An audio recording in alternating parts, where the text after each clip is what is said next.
తెలంగాణలో తక్కువ ఫీజులతో high quality results ఇస్తున్న ఏకైక సంస్థ Tirumal IAS institute. Welcome to Suman TV. ప్రస్తుతం మనం నాగర్ కర్నూలు జిల్లా అంటే శ్రీశైలం డ్యామ్కి ఎడమవైపు ఏదైతే SLBC Srisailam left canal bank సొరంగ మార్గం నిర్మాణం ప్రారంభమైందో ఆ ప్రాంతంలో ఉన్నాం. ఇదే మీరు చూస్తున్న ఆ సొరంగ మార్గం. ఈ సొరంగ మార్గం ఇక్కడ నుంచి దాదాపు 13.5 కిలోమీటర్ల లోపలికి ఉంది. 13 కాదు, దాదాపు 14 కిలోమీటర్ల లోపలి వరకు తవ్వుతూ వెళ్తున్నారు. ఆ సొరంగ మార్గం ద్వారా వచ్చే మట్టిని ఈ బెల్ట్ ద్వారా తీసుకొచ్చి బయటకు పంపిస్తూ ఉంటారు. సో ఆ సొరంగ మార్గం తవ్వకాల్లోనే ఇప్పుడు ఈ ప్రమాదం జరిగింది. ఈ సొరంగ మార్గం తవ్వకాల్లో మొత్తం ఇప్పటి వరకు 8 మంది ఆ మట్టిలో కూరుకుపోయారు. వీళ్ళంతా నార్త్ ఇండియా నుంచి వచ్చి ఇక్కడ ఏదైతే జయప్రకాష్ అసోసియేట్స్ లిమిటెడ్ అనే జేపీ గ్రూప్ వాళ్ళు ఈ సొరంగ మార్గ నిర్మాణ పనుల్ని చేపట్టారు. వీళ్ళే ఆ పనుల్ని కొనసాగిస్తున్నారు. ఈ జేపీ గ్రూప్లో వాళ్ళు కార్మికులుగా పనిచేస్తున్నారు.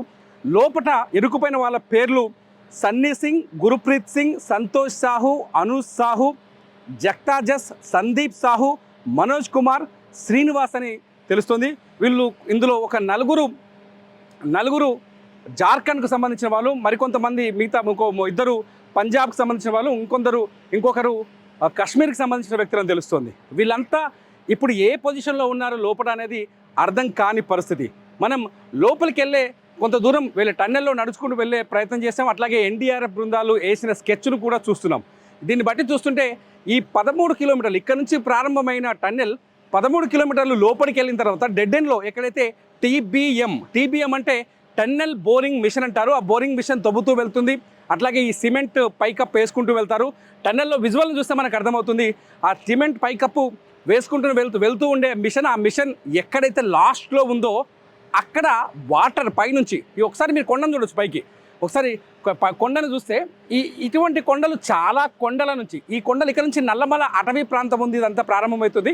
ఈ నల్లమల అటవీ ప్రాంతం లోపలి నుంచి అచ్చంపేట మండలంలో ఇది నాగర్ కర్నూలు మండలం అమ్రాబాద్ ఏరియా. అది ఇక్కడ నుంచి దాదాపు 45 కిలోమీటర్ల దూరం వెళ్ళిన తర్వాత మన్నేవారిపల్లి అనే ఒక ఊర్లో ఈ టన్నెల్ ఓపెన్ అవుతుంది. ఇక్కడ వాటర్ ప్రారంభమైందంటే నీళ్లు అక్కడ రిలీజ్ అవుతాయి అన్నమాట. అది దీని యాక్చువల్ ప్లాన్. సో అక్కడ నుంచి మన్నేవారిపల్లి నుంచి కూడా సేమ్ ఇదే మోడల్లో ఇక్కడ ఏదైతే తవ్వకం మొదలుపెట్టారో అలాగే తవ్వుతూ వచ్చారో. దాదాపు అది 21-22 కిలోమీటర్ల వరకు ఆ వర్క్ కంప్లీట్ అయింది. మిగతా వరకు ఇక్కడ నుంచి మిగతా సగభాగాన్ని ఇక్కడ నుంచి తవ్వకం మొదలుపెట్టారు. ఇక్కడ నుంచి దాదాపు 13.5 కిలోమీటర్లు, దాదాపు 14 కిలోమీటర్ల లోపలికి వెళ్ళింది. అయితే మధ్యలో ఒక 9 నుంచి 10 కిలోమీటర్ల వరకే తవ్వకం ఆగిపోయింది. ఆ తవ్వకం పనులు 2010 వరకు కొనసాగాయి. కానీ 2010 తర్వాత వివిధ కారణాలతో ఆ పనులు ఆగిపోయాయి. ఇది వైఎస్ రాజశేఖర రెడ్డి అధికారంలో ఉన్నప్పుడు ఉమ్మడి ఆంధ్రప్రదేశ్లో 2005లో దాదాపు 2500 కోట్ల బడ్జెట్తో ఈ ప్రాజెక్టును మొదలుపెట్టారు. 2010కి వచ్చేసరికి పనులు తగ్గిపోయి ఆ పనులు ఆగిపోయాయి. అంటే నట్టనడకన కొనసాగుతూ ఉన్నాయి. ఆ తర్వాత 2 రాష్ట్రాలు విడిపోవడం, వివిధ నిధుల కారణాలు కావచ్చు, రకరకాల కారణాలతో ఎస్ఎల్బిసి వర్క్ మొత్తం నిలిచిపోయింది. ఈ కారణాలన్నింటి తర్వాత రేవంత్ రెడ్డి ప్రభుత్వం ఎప్పుడైతే కాంగ్రెస్ ప్రభుత్వం అధికారంలోకి వచ్చిన తర్వాత ఈ టన్నెల్ పనుల్ని మళ్ళీ ప్రారంభించాలని నిర్ణయించుకుంది. దీనికోసం గత బడ్జెట్లో 800 కోట్ల రూపాయలు కూడా కేటాయించింది. బడ్జెట్ కేటాయింపుల తర్వాత పనులు మొదలయ్యాయి. దాదాపు అంటే ఇక్కడున్న నిపుణులు చెప్పడాన్ని బట్టి దాదాపు ఒక 3 ఏళ్ల క్రితం వరకు కొంత అటు ఇటు పనులు జరుగుతూ వచ్చాయి. 3 ఏళ్ల క్రితం పూర్తిగా ఆగిపోయిన పనులు ఇప్పుడు మళ్ళీ రీస్టార్ట్ చేశారు. ఆ టీబీఎం ఏదైతే టన్నెల్ బోరింగ్ మిషన్ ఉందో ఆ మిషన్ లోపల తవ్వుతూ వెళ్తుంది. ఆ మట్టిని ఈ సివరేజ్ బెల్ట్ ద్వారా బయటికి తీసుకొస్తూ ఉన్నారు. సో ఇప్పటి వరకు ఏ సమస్య రాలేదు. చిన్న వాటర్ ఊటా లాంటిది వచ్చినప్పటికీ కూడా ఎటువంటి సమస్య లేకుండా ఉండి దాన్ని రెస్క్యూ చేయటం, లేకపోతే దాన్ని కంట్రోల్ చేసి పనుల్ని ముందుకు కొనసాగించేవారు. కానీ ఈసారి వచ్చిన సమస్య అతిపెద్ద సమస్యగా చెప్తున్నారు. పైనుంచి ఒక్కసారిగా నీటి ఊట కిందికి జారడంతో లాస్ట్లో ఈ టన్నెల్ ఎండ్లో నీటి ఊట కిందికి జారడంతో ఒక్కసారిగా మట్టి ముందుకు కొట్టుకొచ్చేసింది. దాదాపు 13 కిలోమీటర్ల లోపలికి పోయిన టన్నెల్ వెనక్కి మట్టితో 1 కిలోమీటర్ వరకు వచ్చిందని చెప్తున్నారు. ప్రస్తుతానికి ఎన్డీఆర్ఎఫ్ వాళ్ళు కానీ అంటే ఎందుకంటే వాస్తవ పరిస్థితి పైన ఒక ఎన్డీఆర్ఎఫ్ నిన్న వచ్చిన ర్యాట్ హోల్ మైనర్స్ ఎవరైతే ఉన్నారో ఆ గ్యాంగ్కు తప్ప ఎవరికి పెద్దగా అవగాహన లేదు, దాని మీద అంచనా కూడా లేదు. సో ఆ మట్టి 40 మీటర్ల ఎత్తు వరకు ఉందని, దాదాపు 200 మీటర్ల ఎత్తుందని చెప్తున్నారు, 40 మీటర్ల ఎత్తుందని చెప్తున్నారు, 50 మీటర్ల ముందుకు వచ్చిందని చెప్తున్నారు. మొత్తంగా అయితే ఏదైతే టీబీఎం ఉందో, ఇది టన్నెల్ బోరింగ్ మిషన్ ఏదైతుందో ఆ మిషన్ ఇప్పుడు మొత్తం మట్టిలో కూరుకుపోయింది.